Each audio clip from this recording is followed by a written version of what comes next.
So Taki pulled me all the way out here on this farm road, and since it was early morning, it's about 8:13, 18:15, 8:15, something like that, and it's early, so it's still cool, and there's a nice cool breeze.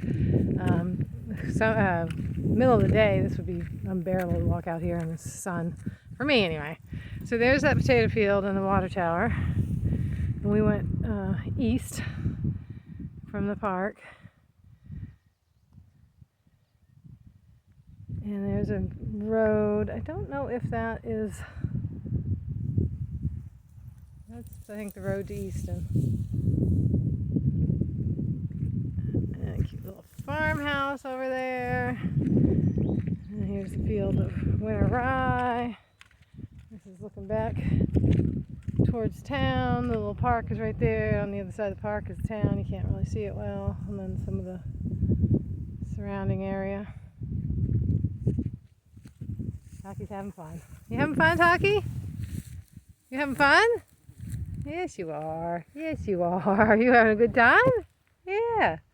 Is this your best thing ever? Let me see a little. I don't know. It just looks like grass, really. I'm thinking it's winter wheat. We usually we'll plow this under. I mean, it certainly looks planted. Plow it under, and it'll be like green manure or green fertilizer. And little surrounding mountains around the town. The farthest left one, you can see just the little tip of it peeking out. That's called Haystack Mountain, and it's an old volcano. And another place where people like to go picnic and climb the mountain. It's a little 20-minute hike up there. I'll go up there one day with you and show you that. People really enjoy it. I enjoy it. You get a nice view up there. There's a lake, Scopan Lake, that you can see from up there, and then you just see into the distance and the distant mountains that are in Canada. Yep. Or actually, no, I guess they're western Maine mountains. Canada's the other direction. Canada's that direction. Not too far. We're on this side. We're about half an hour from the Canadian border. If you go north, which that would be north, we're about 45 minutes from the Canadian border. If you go west, we're about maybe 3.5 hours from the Canadian border. So this part of the state of Maine is surrounded by the Canadian border. She's liking this grass, whatever it is. But I think the farmer would probably appreciate if I got out of their field.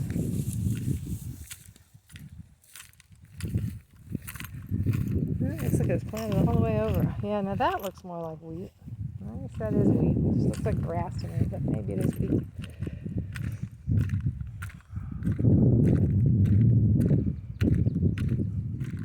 You ready to go back, Taki? We just got more field rock.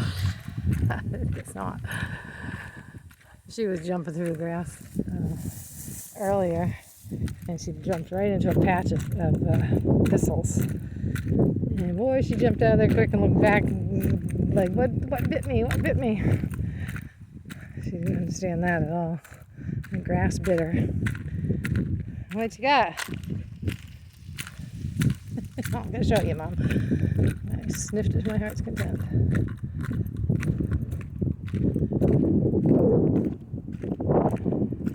That's the top, like I said, of the town where there's houses. There's the McMansion development over there.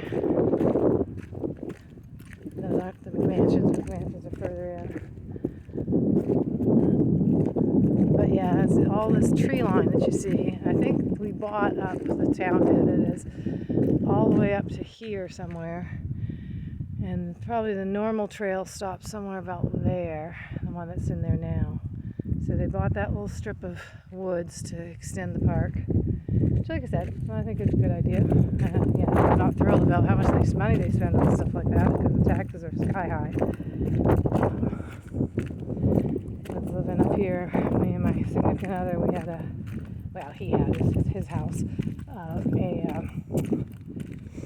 Well, it was really a 3-bedroom originally, but it got cut up so much that it was a 2-bedroom. Small little house. I don't think it was more than 1,200 square feet. It might even have been less than that. It might have been closer to 1,000 square feet. Taki, no, we're not going in there. What she sees. That looks like spinach or something there. Different crop there. That might be potatoes. Yeah, well, they're hilled like potatoes. Never mind. Those are definitely potatoes. You can see the big hump. That's where the potatoes grow underneath. So those fields are all hilled. And you can see the stretch it goes on for a long, long way. Let's get the glamour shot of the potato field going down the row.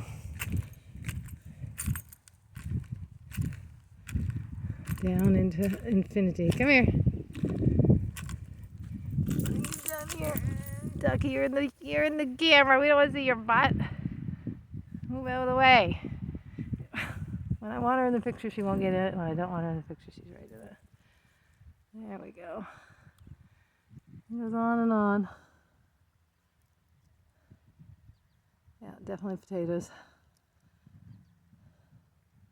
When I grew up, they handpicked the potatoes. They had a digger, a machine that came through and dug them up. It was about 2 rows wide, and they went on a metal conveyor belt with these metal lags, they called them, little strips. And the rocks and the... she is just being a butthead. I didn't want her in the picture. I moved her aside so I could get in the picture. There we go. The rocks and at least the small rocks and all the dirt fell through and just left the potatoes, and would spit them out the back end and just lay them on top of the dirt, and then we'd go along with a basket and pick them up and have these wooden barrels that we would take them to, basketfuls to, and dump the potatoes in the barrel. She's being silly. And we got, the most I ever got was 50 cents a barrel, and I could pick 30 barrels a day. It was hard, intensive labor. Man, I hear that now and I think, oh wait, no, I'm sorry. Yeah, no, I was picking 50 barrels a day. Because I think there's a lot of people were able, the 100-barrel day was the thing. And I think the most I ever picked was like 60 barrels a day, and maybe 57 or something like that. I can't remember exactly. But I was pretty proud of myself. Yeah. Sunrise to sun up, the farmer would come pick us up. In his back of his pickup truck, he'd usually have a wooden shell over it, and little benches on either side, and all the kids, starting at 12, you could do it. It was legal, and all the kids did it. All the kids that wanted to make money for themselves, and most kids did. Most of the parents weren't giving kids money, and they were perfectly okay with their kids doing slave labor. And so you'd get out to the field at sunrise, and you'd get up at 4 o'clock in the morning. Come on, you're messing with the potato fields. Like I said, all the potatoes grow underneath. That's the top, and then the potatoes are all in the hill. So yeah, that's how I got my winter clothes for my school year every year. Like I said, and we all looked forward to it, even though it was hell, because you wouldn't get home until 6 at night, and be dark. If the fall of the year, it'd be dark, so you get up in the dark, go to work in the dark, watch the sunrise from the potato field, which was always pretty. Watching the sun come up in the potato field was, you're out in the wood, out in the field like that, and it's beautiful. So yeah, you come home and just beat, all day. The only way to do it is you put the basket between your feet, and then you'd bend over and you'd pick the potatoes like that.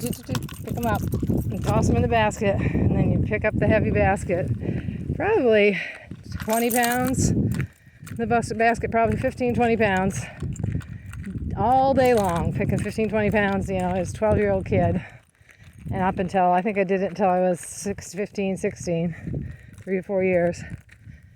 And then once I was 16, I got, well, actually, I had moved by that time, and we were downstate, and I was in the potato growing area, and I got a job as a waitress.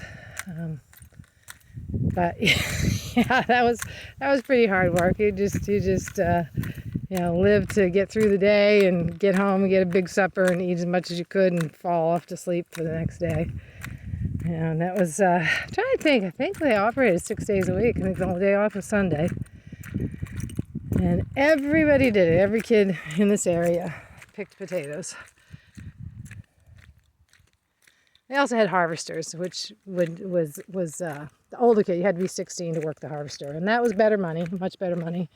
But it was more dangerous. You were on a machine that had the conveyor and everything together. And there were all sorts of stories of kids getting their fingers caught or the coat caught and, getting